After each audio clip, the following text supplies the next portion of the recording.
CPM പ്രതിനിധി നമുക്കൊപ്പമുണ്ട്, മുൻ MLA CK Saseendran. Shri CK Saseendran, ജനങ്ങളെ ഇന്ന് പ്രതിപക്ഷ നേതാവ് പറഞ്ഞതുപോലെ ഈ വന്യമൃഗങ്ങളുടെ വിധിക്ക് വിട്ടുകൊടുത്തിരിക്കുകയാണോ? ഇപ്പോൾ PV അൻവർ സൂചിപ്പിച്ചതുപോലെ 1972 നിയമത്തിനെ നമ്മൾ കുറ്റം പറയുമ്പോഴും ഭേദഗതി വേണമെന്ന് പറയുമ്പോഴും അതിൽ തന്നെ അടങ്ങിയിരിക്കുന്ന അധികാരം ഉപയോഗിച്ച് വൈൽഡ് ലൈഫ് വാർഡന് കൃത്യമായ നിർദ്ദേശം കൊടുക്കാവുന്നതല്ലേ ഉള്ളൂ.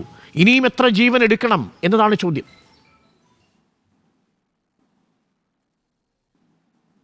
കേന്ദ്ര വനനിയമം അതിനകത്ത് മാറ്റം വരുത്തണമെന്നത് കേരള നിയമസഭ ഏകകണ്ഠമായി പ്രമേയം പാസ്സാക്കി കേന്ദ്ര ഗവൺമെൻറ് അയച്ചു കൊടുത്തതാണ്. അതിൽ മറ്റു വിശദാംശങ്ങൾ ഞാൻ പോകുന്നില്ല. അതിനർത്ഥം ഭരണകക്ഷിക്കും പ്രതിപക്ഷത്തിനുമെല്ലാം ഇതിനകത്ത് ഒട്ടേറെ പോരായ്മകൾ ഉണ്ടെന്നും അത് കേന്ദ്രം കൺകറൻറ്റ് ലിസ്റ്റിലാണ് വനം ഉള്ളതുകൊണ്ട് കേന്ദ്രത്തിൻ്റെ കൂടി ഇടപെടൽ അനിവാര്യമാണെന്ന് ഓർമ്മിപ്പിക്കാനാണ് കേരളത്തിൻ്റെ പ്രത്യേക അന്തരീക്ഷത്തിൽ വന്യജീവി ആക്രമണം കൂടി വരുന്ന അന്തരീക്ഷത്തിൽ കേരള നിയമസഭ തന്നെ പ്രമേയം പാസ്സാക്കിയിരിക്കുന്നത്. ഇനി ഇന്ന് നടന്ന സംഭവവുമായി ബന്ധപ്പെട്ട് വൈൽഡ് ലൈഫ് വാർഡന് അധികാരമുണ്ട്.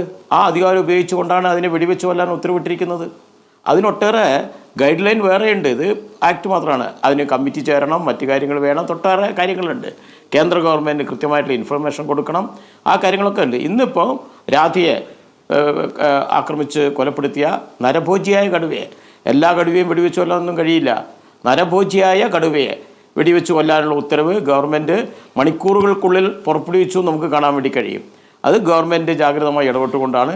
മാത്രമല്ല ഈ മാനന്തവാടി ഉൾപ്പെടെയുള്ള വയനാടിൻ്റെ 2 അതിർത്തിയും കേരളത്തിലെ മറ്റ് ജില്ലകളിൽ നിന്ന് വ്യത്യസ്തമായിട്ട് വയനാടിനുള്ള സവിശേഷത കർണാടകവും തമിഴ്നാടുമായി അതിർത്തി പങ്കിടുന്ന ജില്ലയാണ് വയനാട്. കർണാടകൻ്റെ അതിർത്തിയും ഇഷ്ടംപോലെ വന്യജീവി സങ്കേത കേന്ദ്രങ്ങളാണ്. തമിഴ്നാടിൻ്റെ അതിർത്തിയും നാഗർഹോളയും ബന്ദിപ്പൂരൊക്കെ ഉൾപ്പെടുന്ന വന്യജീവി സങ്കേത കേന്ദ്രങ്ങളാണ്. അവിടുന്ന് കടുവയും ആനയും ഒക്കെ ഇഷ്ടം പോലെ കേരളത്തിലേക്ക് വരുന്നുണ്ട്. അതുകൊണ്ട് പെട്രോളിംഗ് ശക്തിപ്പെടുത്താൻ മന്ത്രി ഉത്തരവിട്ടിട്ടുണ്ട്. അക്കാര്യത്തിൽ കർണാടകയിൽ നിന്നും തമിഴ്നാട്ടിൽ എനിക്കിതാണ് അതിനൊരു സംശയം ഉണ്ടാവുന്നത്.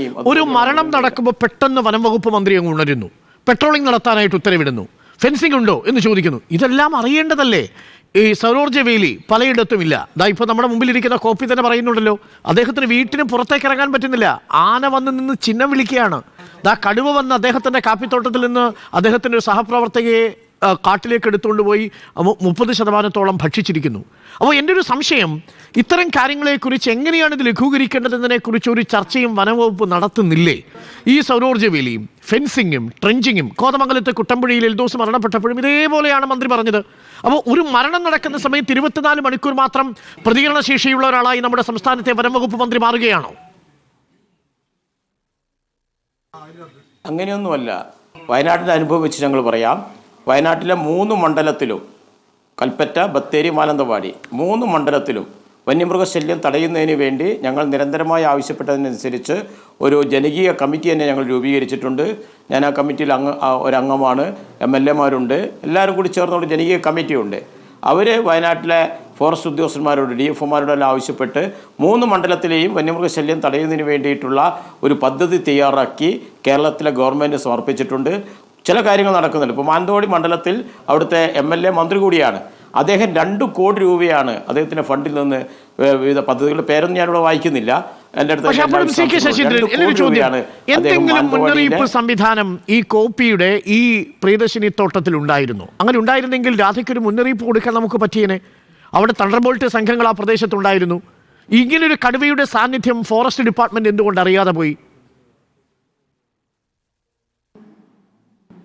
അതിൻ്റെ വിശദാംശങ്ങൾ നമ്മൾ അന്വേഷിക്കേണ്ടതാണ്. മുന്നറിയിപ്പ് കൊടുക്കണം എന്ന് പറയുന്നത് നിങ്ങളുടെ അഭിപ്രായത്തോട് 100% യോജിപ്പാണ്. നമുക്ക് ഏറ്റവും ഒട്ടേറെ കാര്യങ്ങൾ ചെയ്യാനുള്ള പ്രധാനപ്പെട്ട കാര്യമാണ്. ഈ മുന്നറിയിപ്പ് സംവിധാനങ്ങളടക്കം ഒരുക്കാതിരിക്കുമ്പോഴാണ് ആളുകൾക്ക് ഈ പരിഭ്രാന്തി ഉണ്ടാവുന്നത്.